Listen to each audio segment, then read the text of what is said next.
problem was that my marriage was failing, so it was easier to be at the office.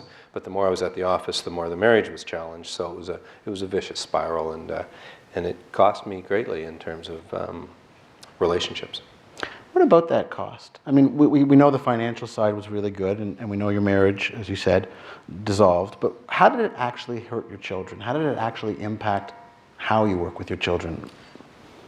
Well, the oldest has a great disdain for the concept of business. She just doesn't want anything to do with it. She doesn't like hearing it. She didn't like the 11 o'clock phone calls I had with one of my key business partners every night.